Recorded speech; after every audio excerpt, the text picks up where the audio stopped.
Muitas pessoas se perguntam como Maduro permanece no poder. A resposta não é tão difícil, não. Ele tem do lado dele aristocratas, figuras do governo que ainda o apoiam. Tanto é que lá na Venezuela, só para você ter uma noção, o Maduro não reconheceu os deputados que foram eleitos pelo povo. Ele criou uma assembleia paralela e ele reconhece essa nova assembleia como a verdadeira. Então ele trata com eles, que são pessoas escolhidas por ele. Então tem vários aristocratas, várias pessoas do sistema que estão com ele.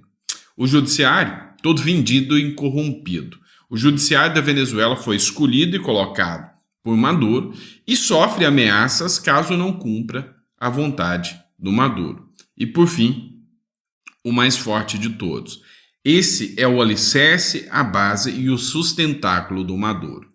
O exército bolivariano ou a guarda bolivariana chavista que o Maduro tem.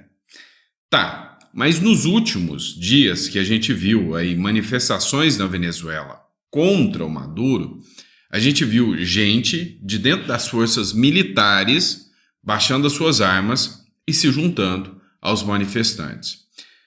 Hoje, o Twitter está bloqueado lá na Venezuela.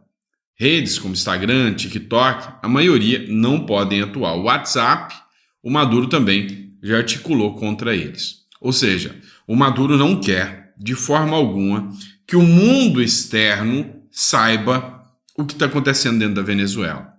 As críticas são cada vez maiores dessa vez, né? Estão bem maiores do que das outras vezes que ele também roubou as eleições.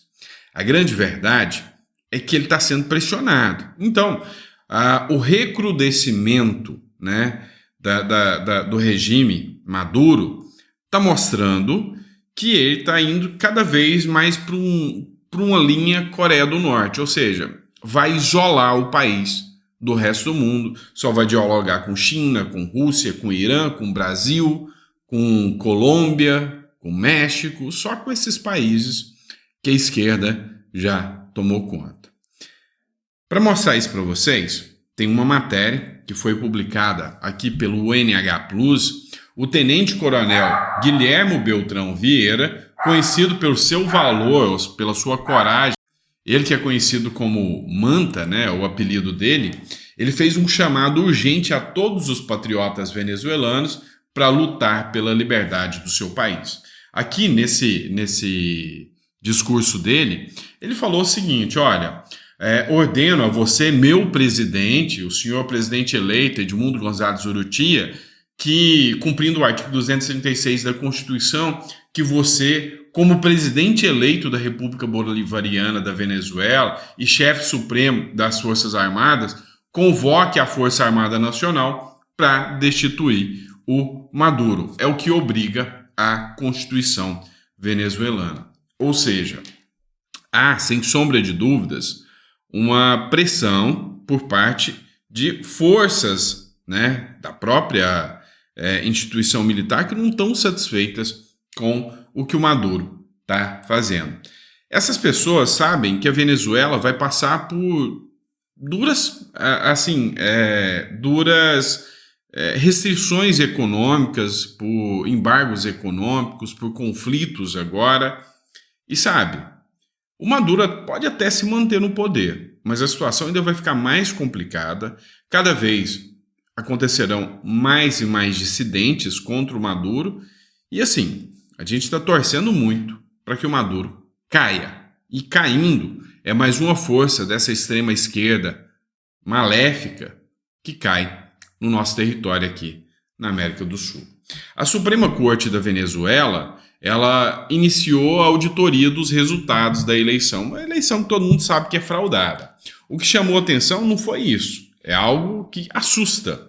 Resultado contestado. O Tribunal Supremo da Venezuela, da Justiça da Venezuela, declarou no sábado que iniciou uma fase de perícia sobre as eleições presidenciais que elegeram Nicolás Maduro em julho. Segundo a presidente da corte, após a auditoria será emitida uma decisão, abre aspas, decisão de caráter inapelável e de cumprimento obrigatório. Ou seja, as atas que foram divulgadas pela oposição serão analisadas. Se a justiça de lá, se o Conselho Nacional Eleitoral já deu o resultado e se o Tribunal de Justiça, Supremo Tribunal de Justiça deles, definir que o Maduro ganhou e que as atas não correspondem à verdade, você simplesmente abrir a boca para falar que essas eleições não foram justas na Venezuela, você vai preso, você vai ter contas derrubadas, você vai parar na cadeia. Meu amigo, ditadura funciona assim. Você não pode questionar o sistema, você não pode questionar o resultado do sistema e você não pode recorrer para ninguém. É assim que funciona uma ditadura. Te lembra alguma coisa? Coloca no comentário só para a gente saber. E aí, agora a gente vai de outra notícia internacional. Vamos falar de Portugal. Portugal está passando por um momento dificílimo. Essa matéria que foi publicada pelo Vox Portugal, que é um partido de Portugal, eu vou até colocar aqui, mostrar para vocês aqui. Olha só, você está vendo essas cenas aqui? Pois é, isso aqui não é Brasil não, não é Rio de Janeiro não, tá vendo? Essas cenas que você está acompanhando agora são furtos, né? Roubos, assaltos que estão acontecendo em plena luz do dia, com o povo português andando. Quem é que está cometendo esses crimes? Imigrantes. Portugal, Porto de São Bento. Em plena estação de São Bento, no Porto, assalto ao vivo e a cores. Deixaram entrar o lixo todo para cá. Para quem tiver dúvidas, consegue ver bem quem são os indivíduos que efetuaram este assalto à vista de todos. Tudo malta que veio como refugiado para trabalhar e descontar em Portugal para a nossa segurança social. Preparem-se, continuem a votar no socialismo e na esquerda wokista, fazem muito bem. Daqui a uns tempos será com cada um de nós. E esta é a merda que nós temos. É o que o Vox Portugal fez de publicação. O fato é que a Europa está passando por momentos complicadíssimos mesmo. E o incrível é que eu estava até assistindo um podcast sobre geopolítica essa semana. Um magnata indiano, né, foi questionado. E aí ele disse o seguinte: é engraçado que a Europa ela encara os problemas europeus como se fossem problemas mundiais. E não é assim. Hoje acabou. A Europa acabou aquela hegemonia que a Europa tinha, de nação desenvolvida, de países super acima culturalmente, economicamente. Acabou. Hoje eu vou te falar que tem muito brasileiro que prefere muito mais viver no Brasil do que na Europa. Os uruguaios já não estão querendo ir para a Europa mais não. Deixa eles quietinhos no Uruguai. Eu conversei com muitos quando eu estava lá no Uruguai e eles mesmos falam, não, aqui é a Europa. Ficar aqui é muito melhor do que a Europa. Ou seja, essa hegemonia está acabando. O premier indiano ele falou o seguinte: olha, eu tenho 1,4 bilhão de pessoas aqui na Índia. Para que eu vou me preocupar com os problemas da Europa? E a Europa, nessa identidade wokista dela, de, sabe, não, inclusão para todos, a gente tem que aceitar tudo e a todos, não, a gente tem que observar com outros olhos. Tá se ferrando legal. E aí, hoje, quem questiona o método e o modelo errado que a Europa teve e tem, é classificado como extrema-direita, como extremista. Pois é, a Europa vai ebulir, né, em protestos em todos os setores. Está acontecendo agora em Londres. Em Londres, depois de um imigrante, de um descendente imigrante, ter assassinado pela causa islâmica 3 crianças afacadas. E o povo está nas ruas. Vai eclodir uma guerra civil na Europa. Isso é questão de tempo. Já está rolando. Ou seja, há agora uma distinção muito bem feita. Cada continente está com seus problemas pessoais, problemas próprios. Aqui na América, nós temos um Maduro para chamar de nosso, né? Lá na Europa, tem o Macron, tem Portugal encarando o mesmo problema, tem o Reino Unido encarando o mesmo problema. Lá na Ásia, Bangladesh foi um exemplo que acabou de acontecer agora. Então, enfim, a regra do jogo está mudando no mundo todo.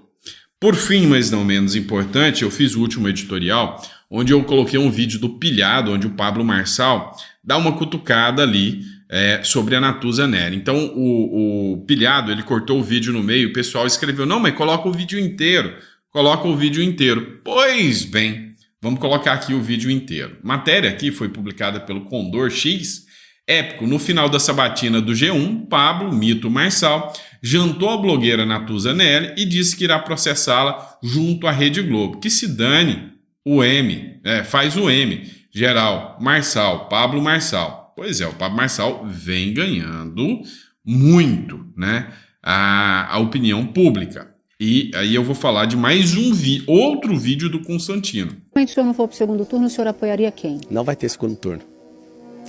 E já que está acabando, eu queria aproveitar, Natuza, a gente se conheceu no negócio do Rio Grande do Sul, eu queria te fazer uma pergunta, até para a gente terminar esse assunto. Você acabou, num programa de televisão, fazendo uma... Eu quero deixar em aberto aqui, eu nem vou adjetivar o que você fez, mas eu acredito que foi um pouco fora da realidade falar que eu fiz fake news por conta de Paulo Pimenta e tudo. E foi comprovado pelo SBT, pelo governador do estado de Santa Catarina. Eu fui um dos civis que mais ajudaram o Rio Grande do Sul. Encaminhei 206 carretas para lá, foram milhões de suprimentos, mandei minhas aeronaves, parei minhas empresas, criei aplicativo de resgate, fiz tudo. Eu não quero medalha de herói, ninguém precisa falar que eu sou herói, mas eu queria saber de você. Porque na injustiça que você, como uma jornalista, acabou fazendo, eu tive 56 milhões de visualizações e uns 200 mil comentários e acabou criando uma indisposição entre eu e você. Eu queria saber se você sustenta aquilo que você falou da minha pessoa, né, que eu produzi fake news, ou se você, né, de alguma forma vê que aquilo foi um erro, que eu quero até remover o processo que eu fiz contra a Rede Globo e a sua pessoa, porque eu não tenho interesse em levar isso adiante. Candidato, a gente precisa realmente, senão o senhor vai acabar tendo um tempo maior do que os outros, isso não é justo. Você se arrepende ou não de ter falado? Porque para mim tá tudo bem. Tá mantido e o tema é eleição. Candidato, o tema não sou eu, infelizmente. É porque prejudica, o tema sou eu. Você falou de mim, aí o tema prejudica a minha pessoa na eleição. Sim, eu sei, candidato, mas a gente está falando de propostas. Tá bom. Tá? O que foi dito está mantido.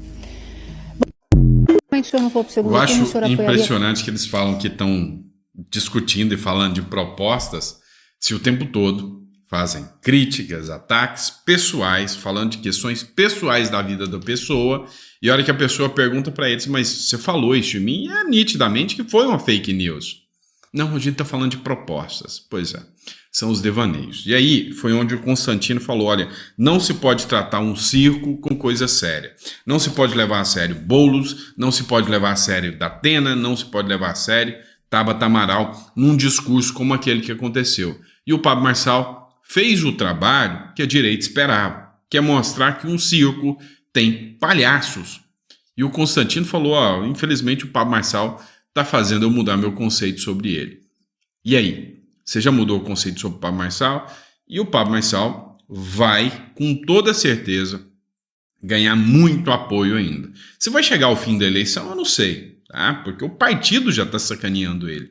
Mas uma coisa é certa, que o cara ganhou opinião pública, não tenha dúvidas disso, tá? Até quem... vou votar no Nunes por causa do Bolsonaro, já virou casaca e agora tá falando que Nunes é que nada.